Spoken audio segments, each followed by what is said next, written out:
Huy, ginagawa mo dyan. At ayun nga, Papa Bear nyo, dandan bumababa. At sinisilip nga yung karton nila mama kung tulog na. Bali ngayong 24 ng gabi, ay aayusin na nga namin yung pag-surprise kay mama. Last time nga kasi nung nagpunta kami ng bayan, may nakita nga si Mama Bunso na Jurabak na pwede paglagyan ng gamit at grocery. Kaya sinabi ng Papa Bear nyo na bibilihan niya nga yun. At habang nag-i-scroll kami, may nakita kaming mas maganda. Na-deliver nga to ng 23. Ngayon pa nga lang namin bubuksan. Dahil ito nga po yung ireregalo namin kay Mama Bunso ngayong Pasko. At nakakasiguro nga kami na matutuwa siya dito. Mukhang nahihirapan na ang Papa Bear nyo sa pag-a-assemble. At akala ko hindi pa din magpapatulong eh. At ang tawag nga sa in-order namin na to ay foldable cabinet. Ang kagandahan nga dito, bukod sa maganda ang quality, magaan, tipid sa space, at aesthetic.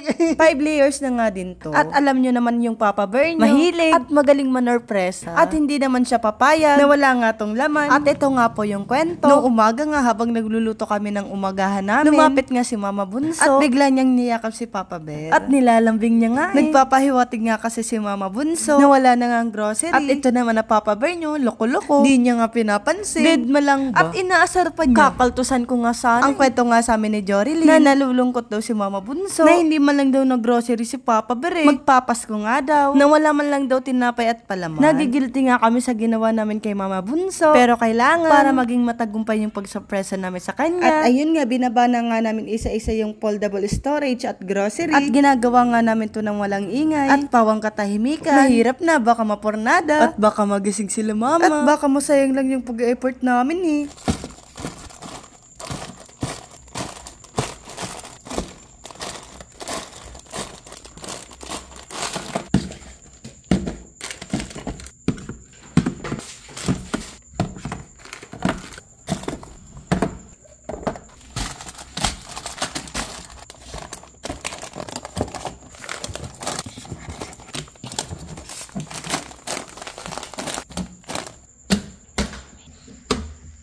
Ipagpatuloy na natin. Hapon na kami nakapag-grocery. At yung pinagbilhan nga namin, wala doon yung ibang bibilhin namin. Kaya yung grocery na hinanda namin hindi kompleto. Pero hindi na masama. Madami na nga din to eh. Teka, may papugi pa sa dulo. Siyempre, binilhan din namin si Papa Ama. Matatapos na yung paghihintay. 5, 4, 3, 2, 1! Merry Christmas!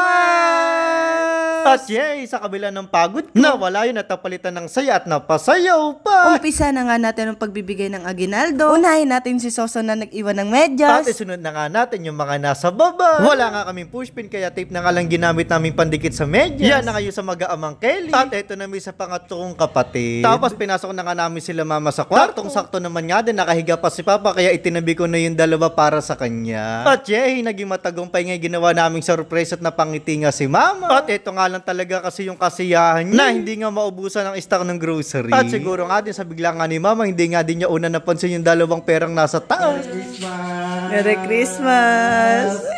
Nagkaya ka pa na nga din yung dalawa. At yung dalawa nga din na magkamukha na to, nagkapalitan na nga din ng regalo. At mukha nga na sorpresa nga din kami ni Mama at meron nga din siyang biniling damit para sa amin dalawa ni Dayan, no?